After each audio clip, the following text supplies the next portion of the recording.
What's up, everybody? Welcome back to another episode of Fourth and Whatever podcast with Mike and Adam. Glad to be back. This is episode 7.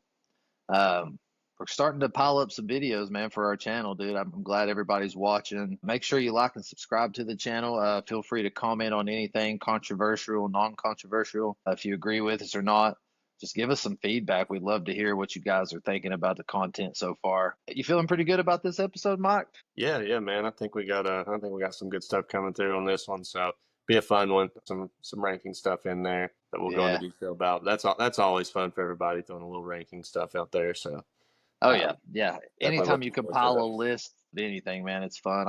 I like watching stuff like that myself, to be honest with you. Yeah, for sure.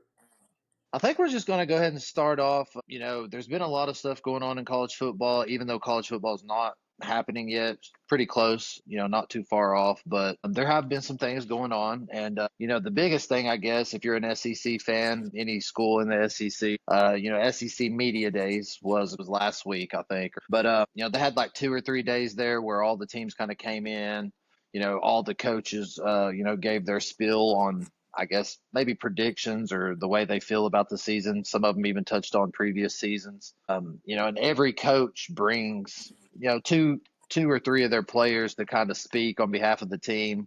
Kind of gives you a pretty good insight of how things are feeling inside each one of those camps. And that kind of just leads us into Josh Heupel. He represented Tennessee, obviously, there, and he brought 3 of the players with him. He brought Arian Carter, Bryson Eason, and Miles Kitselman with him. From me watching a lot of the different coaches and players, there's really not too much to take away from this stuff, I don't think, Mike, to be honest with you. They all kind of get on there and give the same spiel, and they're all optimistic about the season. It's almost like you can tell all these guys are media trained. So there's really no excitement, or, they're excited, obviously, but there's really nothing to kind of grab onto and talk about, in my opinion. Now, other people may take it and run with it, but I think it's important to kind of look at SEC Media Days as like just a timeline, right? That just means we're one step closer to the season starting, man. Fall camp right around the corner. We're getting close, dude. Yeah, absolutely, dude. And like you said, I mean, there's people I'm sure that if you dig in enough, you're going to find something that. Of I mean, course. we've said this before though. We do our homework. We do like to dig in a little bit, but we're also not like breaking down every little analytical thing about the sport. Yep. We're just some fans, and we just like to talk about it. So, Yeah. but it is right around the corner. It's not very far out now. So, Yeah, getting I excited think for that.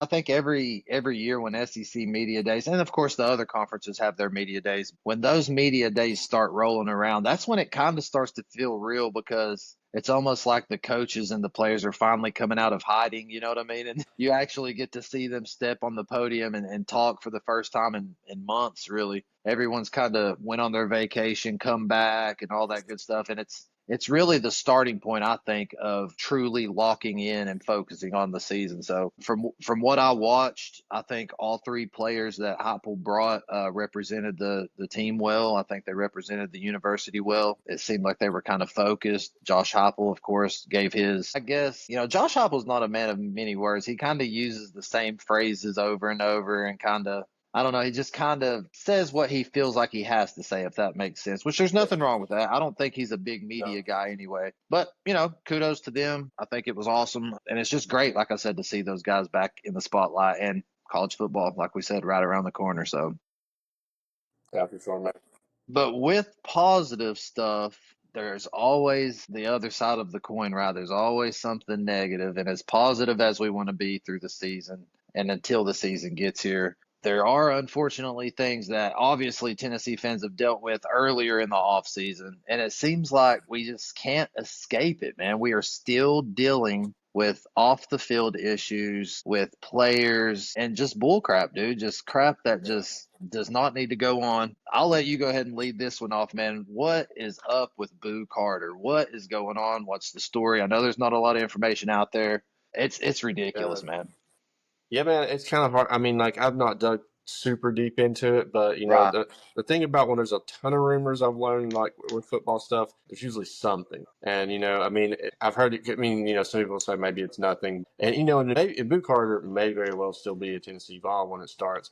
But when you start hearing, rumors of things and issues going on, and of course the money issues, NIL issues, the players, the way they hop around now, it does kind of concern you. And that's kind of been something in the spotlight here recently about potentially some issues with Boo Carter, which would, in my opinion, it'd be devastating because, like, I mean, I get if there's some things going on his end, sort of like the Nico situation. I agreed with the decision, so I understand, like, you can't let players walk all over you.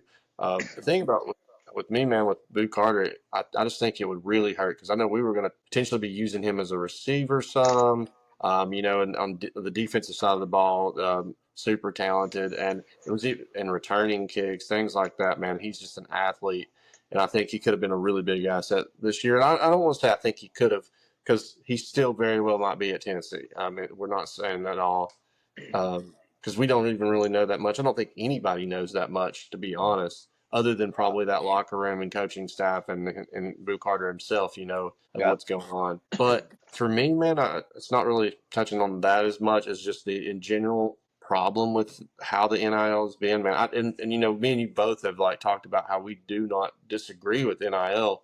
Like we don't disagree with players getting paid for their name being used, certain things like sponsors. I mean, I think lately I've kind of hinted more at like, with jersey sales, things like that. Yeah. And, on the video game, their name being out there, getting like a percentage, maybe some caps being on there. But I don't know, man. It's annoying getting to this point of how players can just jump around anywhere, man. There's Yep. no penalties for transferring. There's no sitting out a year. There's no nothing like that. And I think at this point, if we're going to be getting the money, with things up front and making those commitments, and then if it's going to be a contract or something, or there's Yep. penalty for that. I mean, I don't know, but I don't not that I think college football, college shouldn't have contracts, but you are making a commitment to that school, so there's got to be something changed in my opinion.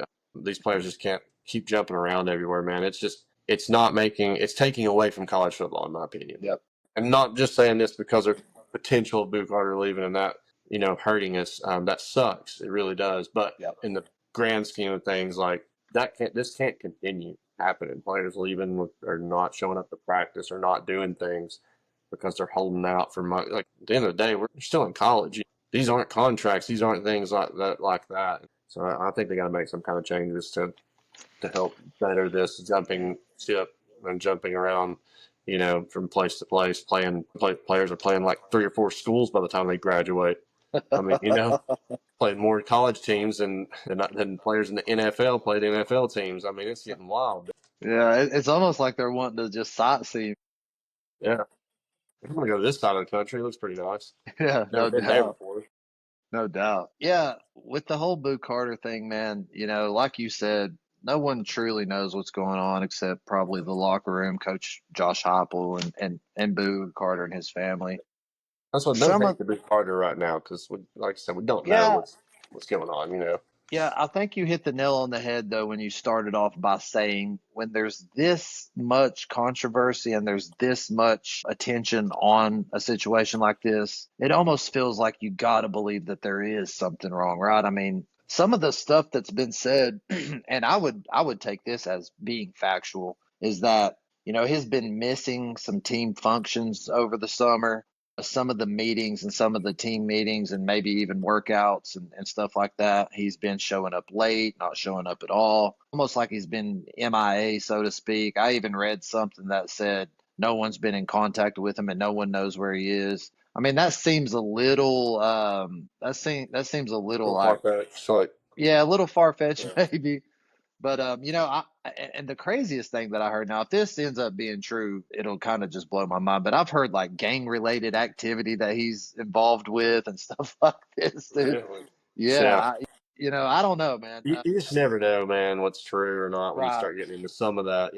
Like So, I mean, if any of that's true, it sucks. I mean, I really don't know what else to say about it. It sucks. Like you said, he was slated to be a huge part of not just our defense, but our special teams and, the potential of him playing the offensive side of the ball. You lose him and you lose a huge weapon, you lose excitement. And anytime anything like this goes on, you have the potential to lose a locker room, man. You lose the potential to. It depends on how the situation's handled. And I made a note here to make sure that I said this on the pod because I think it's really important. Josh Heupel in this situation, I think, he's obviously, the head coach. It's his team. He has the responsibility to keep the entire team together during situations like this. Yeah, So, I mean, whatever decision that's made by him, I think he'll make the right decision. It could just be smoke, right? Who knows? It could just yeah, be, something could have happened, but it might not be that big of a deal, but the media's blown it up. But I think that really messes with a team, dude. It has the potential to mess with an entire locker room, set the tone for the whole season. Just hopefully, Josh Heupel will make the right decision, whichever way. If it's a positive outcome for us as a team or a yeah, negative outcome, whatever. So, yeah, man, I hope everything works out, dude, because I'm excited to see the kid play. He's young. Uh, we've seen him do incredible stuff already. The potential of having him on offense, it was kind of flirted with last year. yeah, Talks of it kind of really started to ramp up there for a while. To see him, I think would be amazing on offense. Yeah, I hope everything works out. Boo, straighten up if you're acting out. Come yeah. home. Come on, yeah. If you're Come on, man. missing, please come home. Use that talent here in Tennessee. Do well for yourself and get yourself an NFL and get paid, man. Come on. Yeah, I heard he was in California or something too, dude. Like I don't know. Something You about don't that. you don't know what to believe when you start reading this stuff. You don't, man. I mean, shoot, you could hear anything these days. But like you said, or like we both had kind of talked about, there's something, most likely is going on. But all we can say on that is let's hope for the best. We'll find Yep. out more, I'm sure, shortly. So, and as soon as we do, we'll definitely make sure. Yeah, That's right, this man. stuff's got to chill out. But on to a more positive note on this episode, we have discussed this time doing our top five players at UT all time.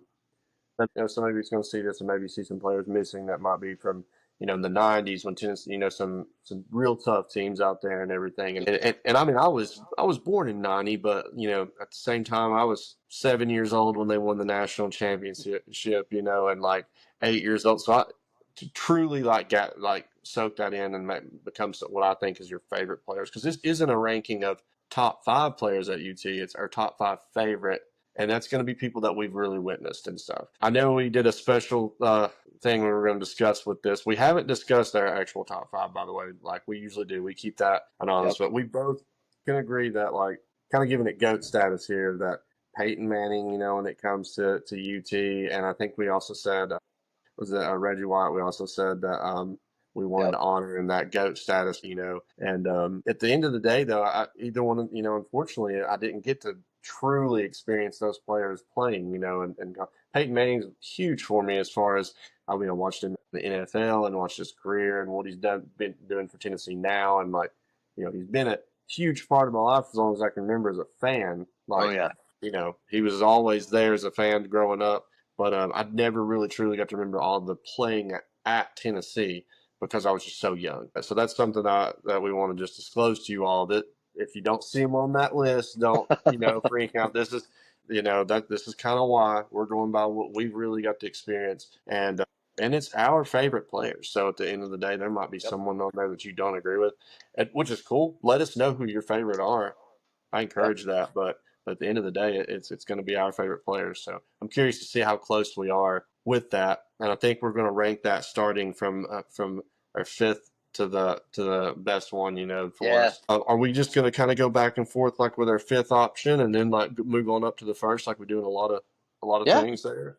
Yeah. I say we If that bounce works. back and forth, bounce back Yeah, and forth. I think it's like you said. I think it's going to be interesting to see. yeah, There's got to be some people that we both have on our list, right? I mean, yeah. I would think that there has to be. I So would yeah, think so.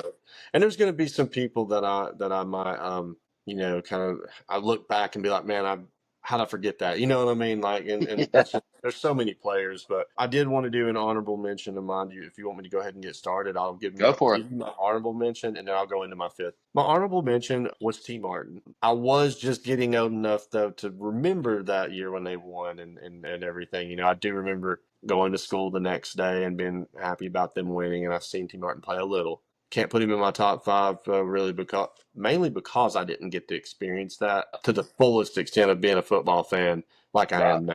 You know, Right. but I do remember that some. So I did want to put him as an honorable mention just because. I feel like, this T. Martin's a huge part to Tennessee football. I mean, he won our last national championship, so Yeah, man. definitely gonna mention that. Going into my fifth favorite player all time at UT, I've went with Jalen Hyatt. Nice. So, obviously he was actually a first team unanimous All American.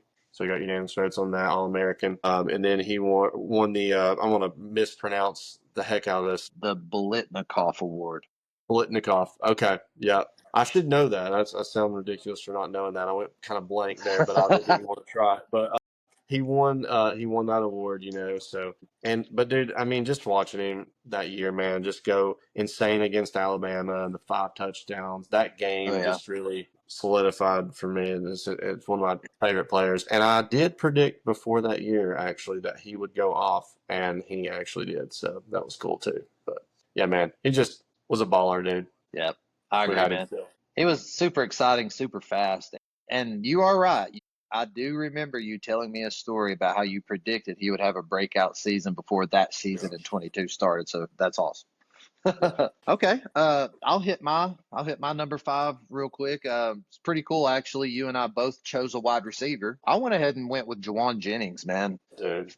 Yeah, dude. He was there from 2015 to 2019. Obviously, having a pretty good career now in the NFL with the 49ers. Yeah, Everyone kind of remembers him from the impossible, crazy Hail Mary catch against Georgia. That's one of his more notable career moments there at Tennessee. Something that people may not even realize is that Jawan Jennings, like I said, 2015 to 2019, he's actually, in that moment in time, he actually worked his way up to being number 4 all time on UT's receiving list. I thought that was a very crazy statistic right there, man. That just goes to show you his versatility. If you look at his numbers, he didn't really have like a ton of yards every season. I mean, like I think in 2014 or I think maybe no, let's see, 15, 16, where he had just shy of 1,000 receiving yards. But I mean, all the other years, you're talking, I mean, obviously it was enough to get him number 4 all time on UT's receiving list. So yeah, kudos to Jawan Jennings. I loved watching him play. And I think he was part of a very special team that didn't quite meet their potential, is all I'll say yeah. about that. No doubt, man. Yeah, dude. Honestly, he's kind of one of those I don't want to say forgot about because I love Dwan Jennings, man. But yeah, I could definitely see that being in someone's top five. Yeah, man, he was awesome. For my fourth one, I went with Cordell Patterson. Okay. So one of the big reasons was just like watching him. I've seen him. Like I went to the game, one of his games and stuff. But I remember specifically going to a Vanderbilt game, and dude, he's just an athlete, man. I mean, they threw the ball to him, run the ball, whatever, however they could get the ball in his Yeah. hands. Direct snap. I remember that. I think it was Vanderbilt. The direct snap to him. Don't quote me on that, but I'm pretty sure I remember that. And just seeing him all over the field, man, on kick return, punt returns. I think I did look. There was a punt return. It was like 109 yards against Vanderbilt. So, Jeez. yeah, dude. And he was a first team All SEC, and he did Nice. have 1,858 all purpose yards in a 12-game season, which is UT record for all purpose first. Awesome, dude. Yeah, he's another one of those forgotten ones, I feel like, man. Yeah. And when I just thought about it, man, and I was like, he's in my top five. Yep. And again, a lot of this is remembering just straight up going to a game and watching him and like Yep. say just and I was a little bit younger, but like I was like, man, he's awesome. Yeah, and I think both of our lists, like you said earlier, they're compiled of players that made an impact on us personally, whether it's because of the age that we are or the games that we went to, just Yeah. memorable moments and players that we just ended up liking. It's not a historical all-time statistical 1 through 5 greatest UT players of all time. These are our lists. Yeah. I think that's awesome, dude. So I'll go ahead and lead us off into my number 4 spot. I had 2 players that I had plugged in at number 4. Had kind of a tough time picking between the two, Both of them incredible players. They're both running backs. It was between Jabari Small and Jalen Hurd. It's kind of funny, man. A lot of the players from that 2014, 2019, that era of Tennessee football kind of made my list here, but I went with Jalen Hurd for number four. He was there from 2014 to 2016. He had 2,638 career rushing yards, and that puts him at number six all time rushing at UT. You think of some of the crazy running backs that we've had in the past, and then you take Jalen Hurd. For him to be number six all time on that list is crazy. Really, Yeah. really, really great achievement there. Watching him play was awesome, man. He was so shifty, so fast. Just an electric ball player, really, man. And seeing him play in person, like we said, that was the icing on the cake for me. It was hard. I kind of wanted to mix up the position groups with this list, and I had a few running backs that I wanted to put on this list. But the fact that he made it to number six all time rushing, I didn't even realize that. This was really fun looking these statistics up, realizing just how monumental some of these players really were. So, yeah, rounding out number four for me, Jalen Hurd. Gosh, man, and that's cool, dude. I mean, because people do forget. I mean, how it ended with him there at Tennessee kind of didn't probably go to how most people would Yeah, want.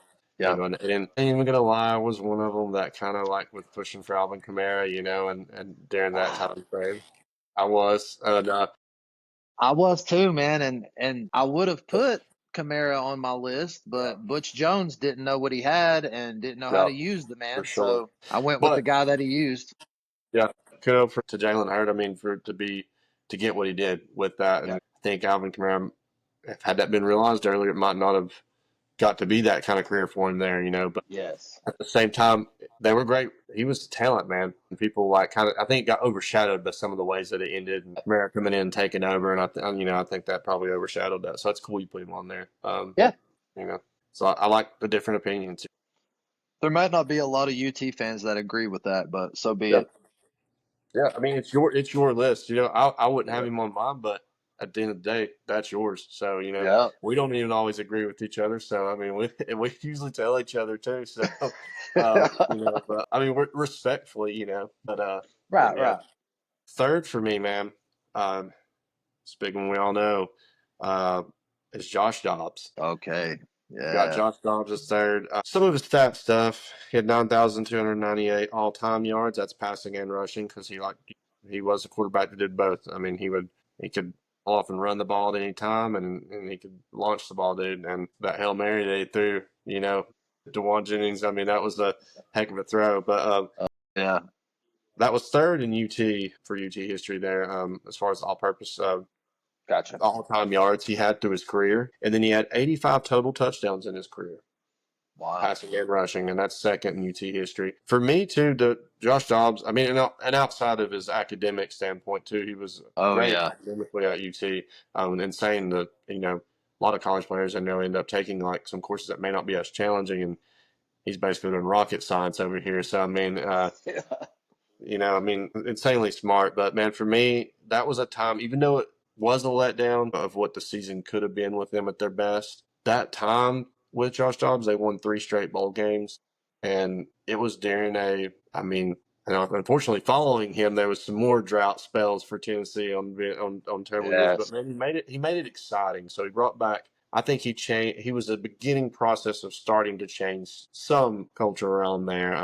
It tried to ignite that spark for sure, and definitely Yep. kept us out of just more years of complete drought. But it didn't Yep. completely get us out of that rut. But for me, that was a moment where I was like, man, Tennessee is actually competitive, and that just that so many years we haven't seen that. And then after him, unfortunately, it still was like that for a while. But he gave us the spark during that time period, and that was when just his overall character and just his competitiveness and everything, man, and Yep. toughness. So that's why I got him Yeah. on my list. Dude, I agree with everything you just said, man. Um, and I'll get into it in a little bit.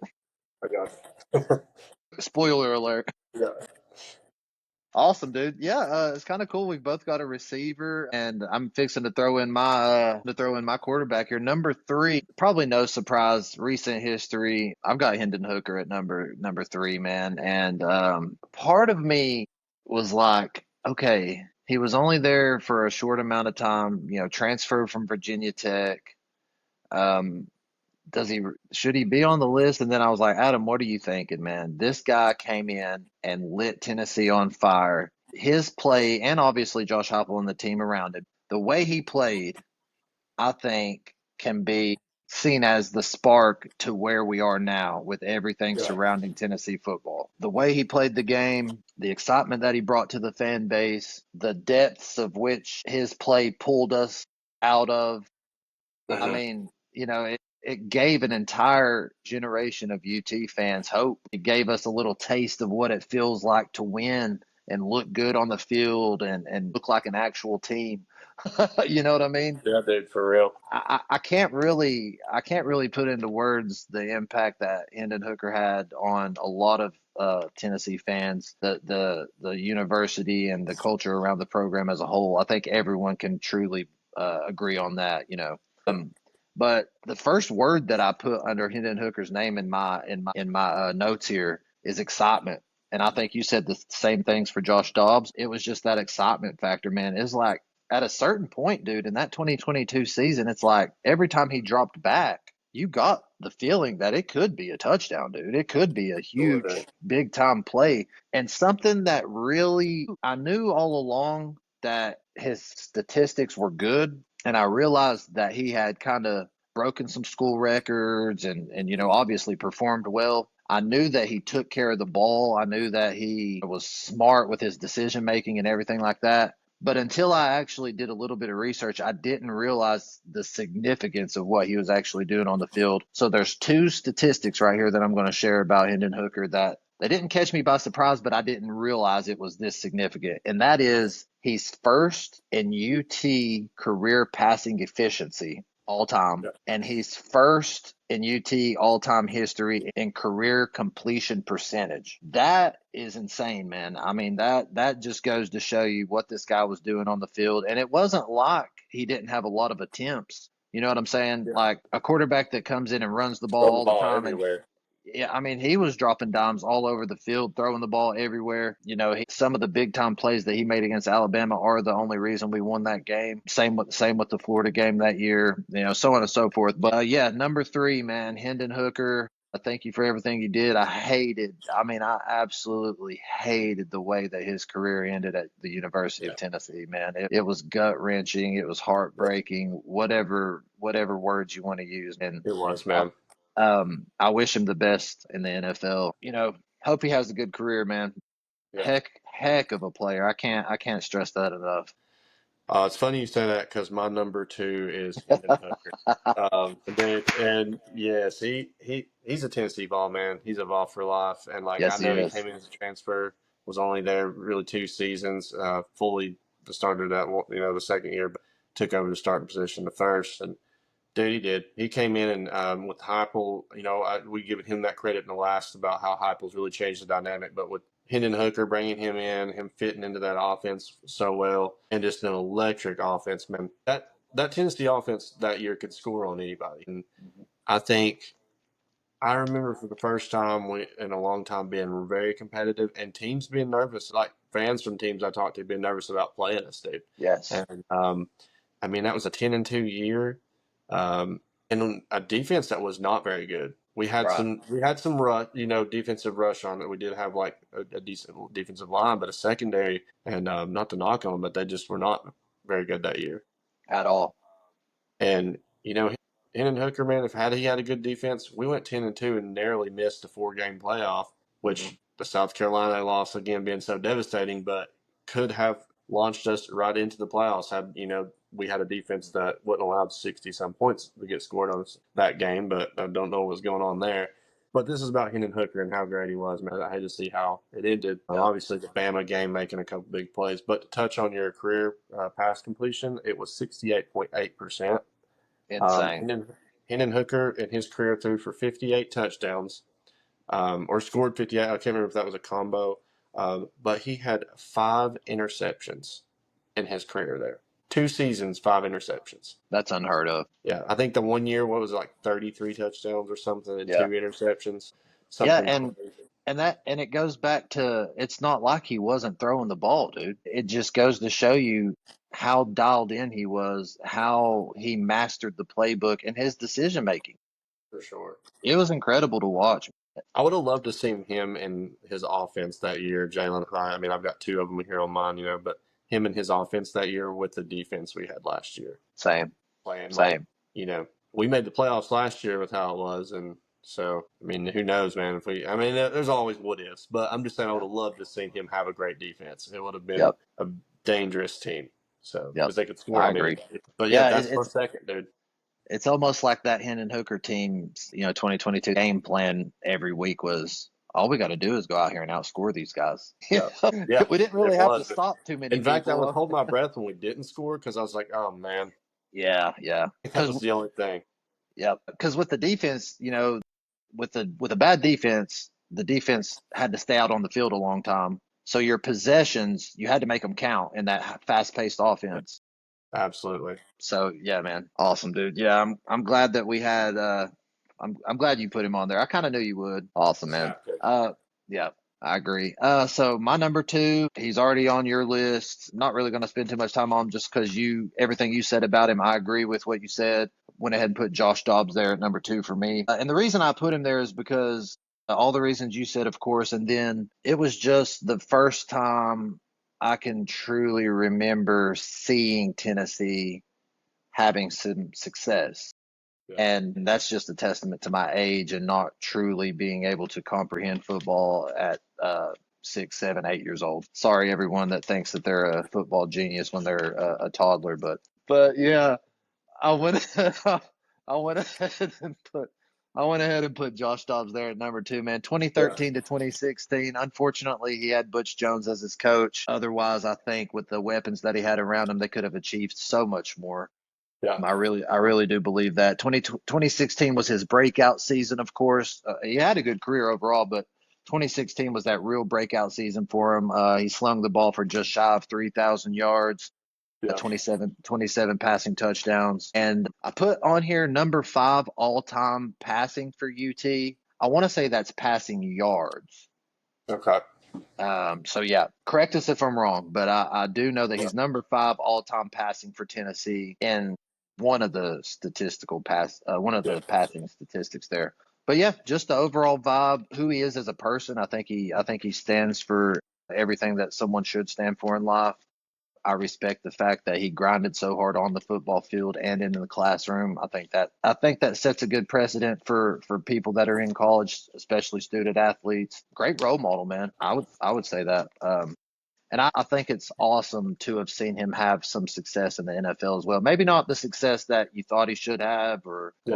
or whatever, but all the different teams that he's bounced around to and to find some success at some of those teams was really, really cool to watch. And he's definitely, like you said, a Vol for life, man. Absolutely, man. It's now time for number one favorite players. I'm You, excited about my number one, dude. dude, I'm excited to see what you got, and mine I think will kind of get you there too. Something a little different. Well, not different. He's definitely a Vol for life, and he's a big time Vol. But dude, my number one player is Eric Berry. Awesome. I remember watching Eric Berry, and dude, I would have to say best defensive back Tennessee's had. I mean, and the hard hitter too, man.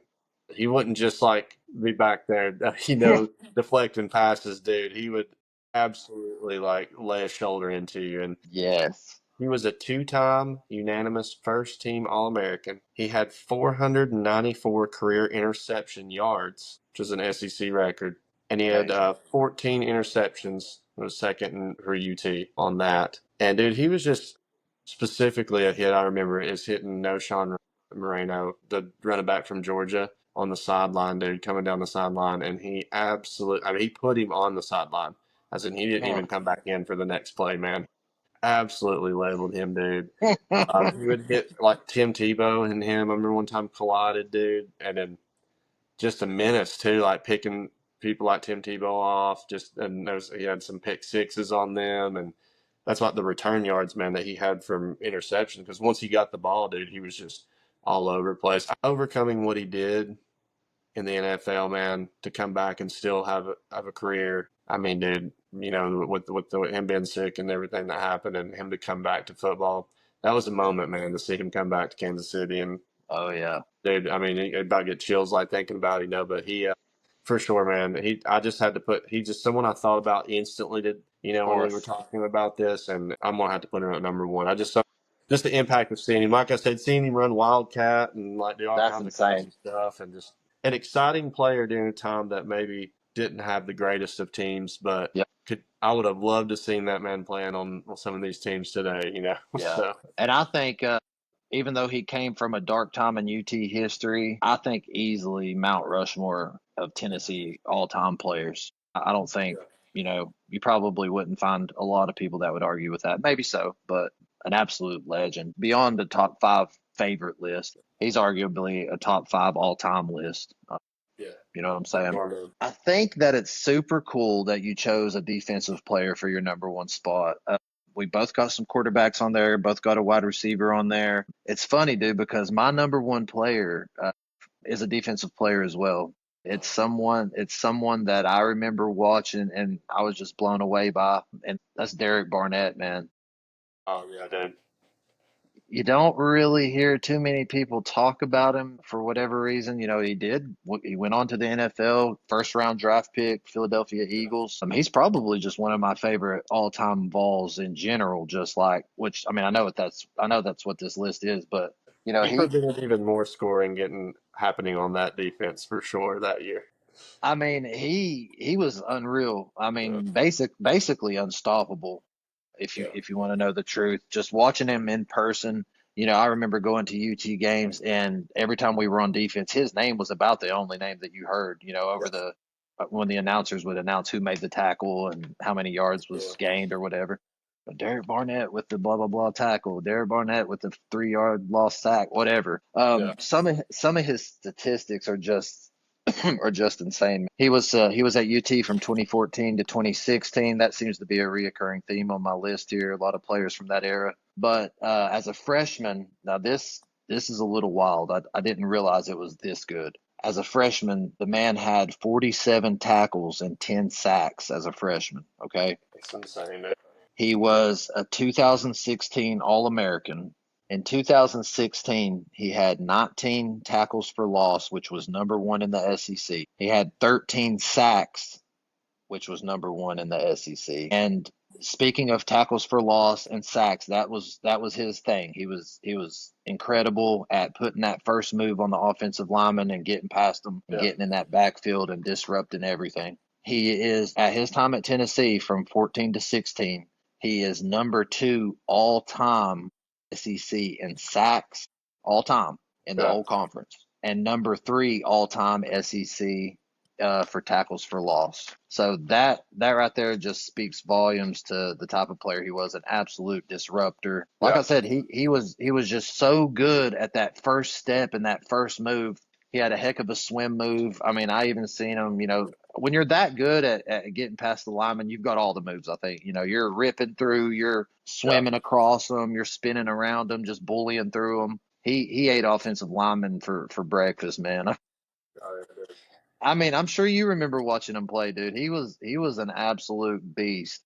He's number one for me, man. He made a Yeah. huge impact on me, and I think another reason why I gravitated towards him is because I played that position in high school. So Oh, that makes sense. That's cool, dude. I didn't know yeah, that.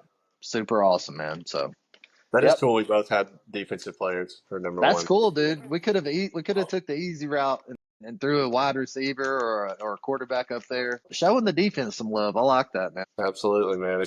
Um, and as of recent, well, last year was great to see Tennessee's defense finally be good, but Yep, not always had the greatest defenses. So it's cool when to throw some love out to them because there have been some great defensive players. Yeah, man, he was an absolute beast for sure. So, uh, awesome. Imagine but if him and Eric Berry were on the same team.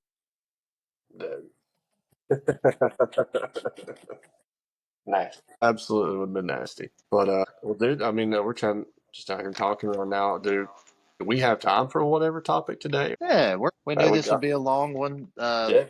We can breeze through this whatever real quick. Yeah, I think we had a pretty good, cool one. That's why I wanted to bring it up. because I know how you are with as a car guy yourself, and with cars. This one is a what is our dream car? I mean, and I'm talking dream car. Money's not an issue, because some. I wouldn't pay that much for a vehicle. No, it's not an issue. It'll be sitting in your garage if you could dream it, and it would be right there. Yeah. No cash, nothing costs you anything. It's just your dream car. What would it be? I'm gonna let you go first on this, and then I went first on these other things. And I'm just Yeah. curious what you're gonna pick. I think I know your make. We talked about that because we Yeah. aren't gonna tell each other, but I do know. I think the make at least, whoever makes the. Yeah. But So obviously I wasn't gonna say no to doing the whatever topic because I wore this shirt purposefully. oh yeah, Yeah, it's there it is. but so there you go, my dream car. I bounced around a bunch of different models of this. Finally pinpointed one. I was kind of torn between three or four of them, but if I had to pick, it would be 2023 Ferrari Daytona SP3. I mean, just the name. If you don't know what this car looks like, the name alone will tell you everything you need to know. It is an absolute monster of a vehicle. It looks like it's straight out of like a different universe that Ferrari landed on and started making vehicles Yeah. on. You're gonna Obviously, have to pop that up on the screen whenever we make this video. yes, yes, it's an incredible looking vehicle and Yeah. definitely mine for sure. Sitting Super over the choice. extravagant, right? I mean, like I said, I Hey, look, purposely wore this shirt as like foreshadowing for the end of the episode. I like it. I like it. And this is supposed to be, I said like this is dream cars, man. You can go as extravagant as you want, Right. and there's no price guideline on this because this mine is a little pricey. Mine is a McLaren 720S. I just think they're sick, dude. I've seen like one McLaren. I don't around here actually. It's been a few years, but I've seen a McLaren. I had to double take. Um, Really? yeah. Well, I've actually seen two. There was an orange one that was around here for a while, so I did see that one. But one day down the interstate, dude, I just seen a black one like blacked out drive by, and I'm just like, what? Why is this car here? You know what I mean? Because we just don't see them around here, dude. At I had to all, dude. double You take. don't. I was like, "That's a McLaren," and Yeah. it was a 720S, dude. It's the one they might have been passing by for all I know, but it was the interstate. But it was 5 minutes from my house. It did not belong in the location that it was at. Yeah, no hate at home or anything, but we just don't see that much around here, man. You'll see it, and I mean, no hate on these. Every now and then I'll see a GTR or something like that. Yeah. Six car like that. Maybe a couple times I remember seeing a Lambo before. That's rare too. But Yeah. but yeah, you get into those type of cars, you just don't see them that often. So It could have been a player with his NIL money. Could have been Boo could have been, Carter. could have been there. He might have been on his way. I hope he's on his way back to Knoxville is where I hope he was going. But he was on 26 and he turned down 81. Yeah, dude. Hopefully that's where he was heading. Oh yeah, awesome car, dude. I wasn't expecting that, man. That is an Yeah, awesome car. sick car, man. Awesome. Yeah, dude. Well, we ran this episode a little long. Thanks for your all's patience. Thanks for watching. Make sure you like and subscribe to the channel. Absolutely. We appreciate everything, with the views and the comments. If you have any suggestions of things that you wouldn't mind to hear us talk about, leave it down in there in the comment section. We'll browse through there and maybe we'll pull some topics from some of your all suggestions. Like I said, these episodes that we put together, these lists, they are, pretty thought out and they do take a little bit of time. But we thank you all for your patience and thanks for tuning in. Mike, you got anything you want to leave them off with? But that's it, man. I mean, just engage on it, comment. We appreciate it, man. Even hate comments, man. They're going to come through too. So, but Yeah, we welcome yeah, all of them. yeah, welcome all. But no, for real, and it's been a fun one, man. I've enjoyed it. So, For as sure, always, dude. dude. So, but all right, man. Well, I'll see you later. All right, brother. Take care. Easy, man.